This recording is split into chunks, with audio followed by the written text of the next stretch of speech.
While most laws are made to keep us safe, some are just plain stupid and may even accomplish the exact opposite.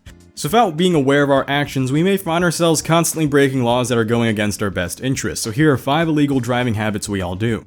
Using high beams as hidden signals or codes to warn other drivers. This is illegal in many countries worldwide, and let me tell you, I don't give a flying hoot. I'm warning my fellow drivers about incoming hazards, be it construction, falling rocks, snow, or ice on the road ahead. Oh, and police ambushes. I ain't a snitch, and I also ain't a As long as you haven't done anything to spite me, if you're a fellow driver on the road, I'm on the lookout for you and all the other surrounding drivers. And the best part is, they're on the lookout for me too. It's a team effort, baby. Sometimes, other drivers will even flash back to acknowledge they got my warning. The reason flashing high beams is illegal in the first place is due to the possible chance of disorienting other drivers, but let's be honest, how many people already drive with their high beams on constantly and just blinding everyone regardless? I doubt flashing it a couple times is the same degree of distraction. It's also very unlikely the factory set of high beams will cause someone to go into epileptic seizure, as they aren't nearly bright enough nor rapid enough.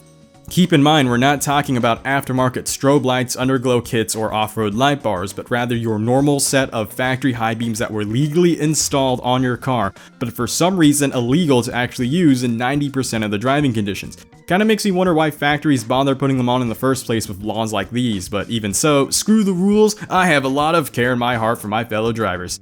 Jokes aside, a common psychological argument used in defensive driving is that making someone uncomfortable makes them more alert and thus safer. And I don't mean make them uncomfortable via a dangerous action, but rather a helpful one. When someone flashes high beams at me, I always take it seriously. I enter this Midnight Club 3 zone-like trance where time slows down and I'm now acutely aware for the next couple of miles, looking out for whatever they warn me of.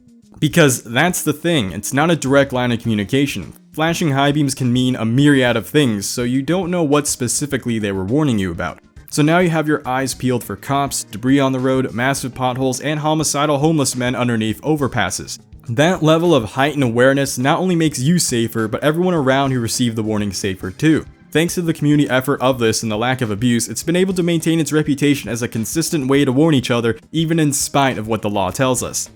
Saying hello via hand signals or honking. Do you live in Australia? Do you also wave at passerbys while driving? Do you also occasionally honk at them too? Well, guess what, you hardcore convict you? Turns out you can be fined up to $300 and receive demerit points for what you just did, because yep, it is illegal to honk or wave in a friendly manner in Australia.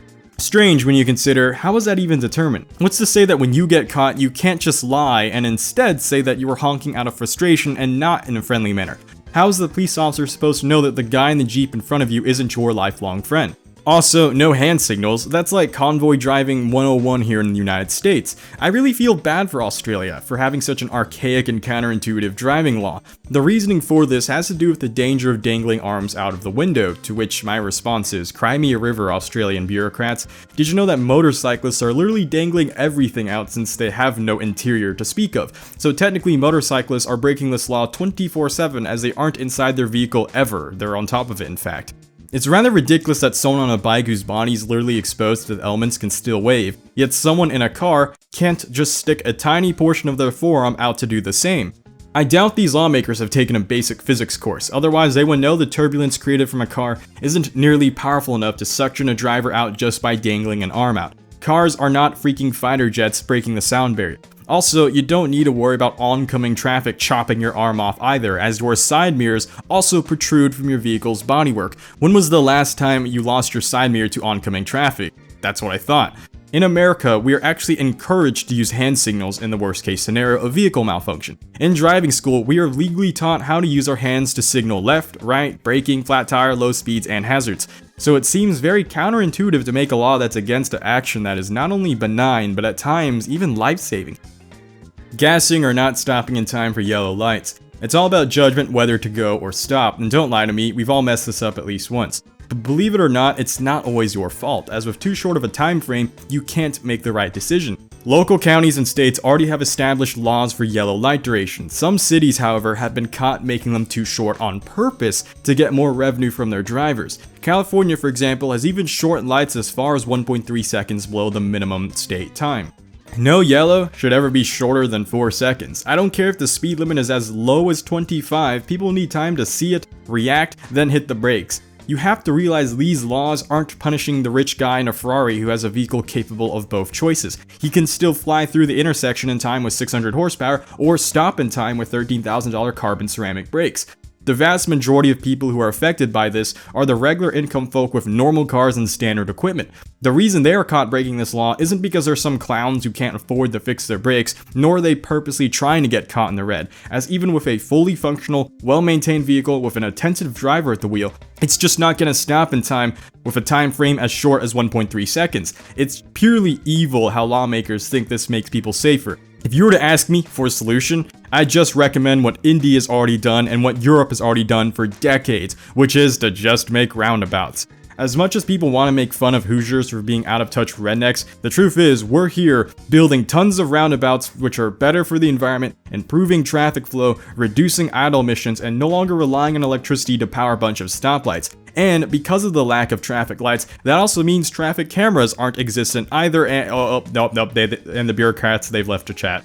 That's the thing. The reason most states won't do roundabouts is because of traffic camera revenue, something that Europe and Indiana could give less a crap about, but something that certain places in America really love to make money off of, and to me that's just truly pathetic. They'd rather spend money on traffic harassment than traffic innovations.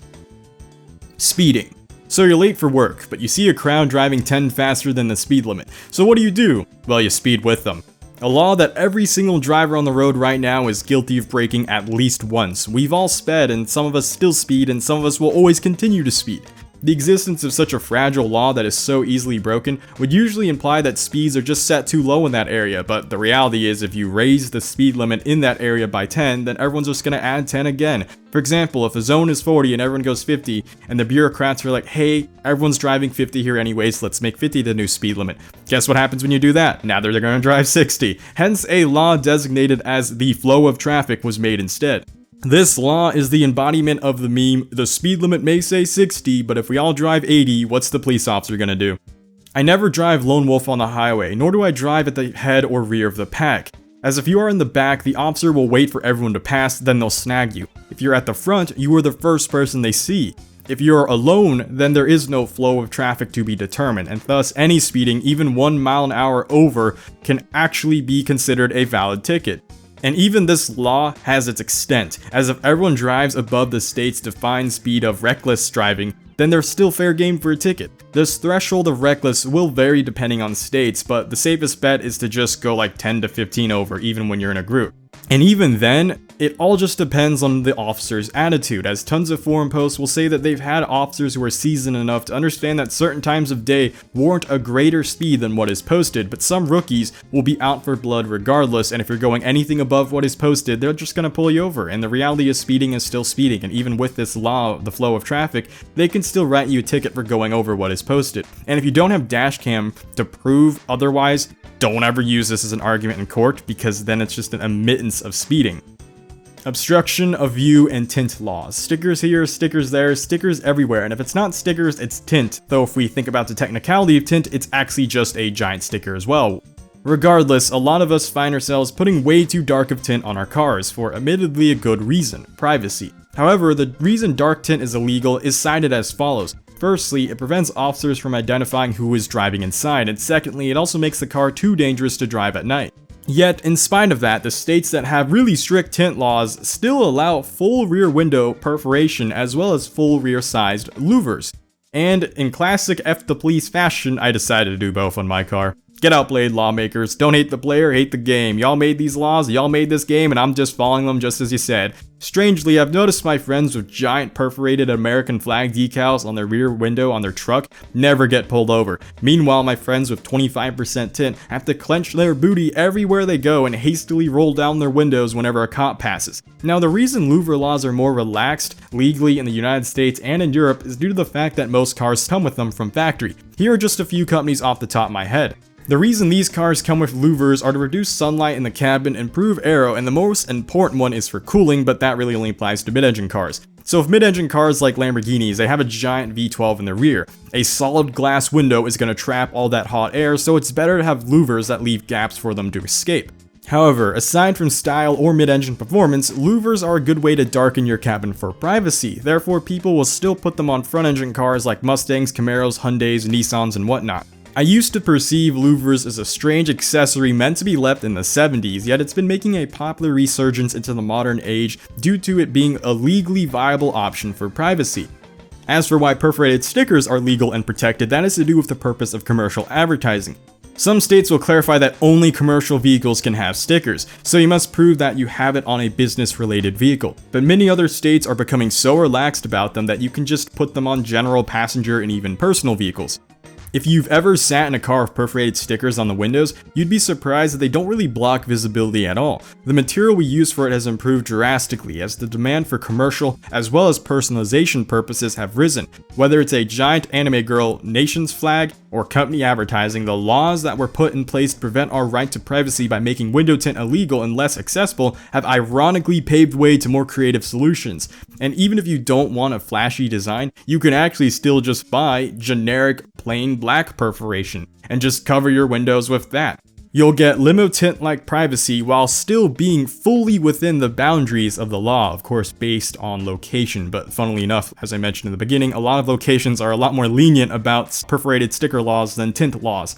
And with that, we conclude this video. If you're guilty of breaking one of these laws or know a friend that does, make sure to share this video with them. Also, I'm still holding the Very Serious Guide About Civics video hostage, as until my Corvette one gets 100k, I can't find it within me to justify that quality of effort for almost no gain. Other than that, thanks for watching and see y'all next time. Blade Angel out.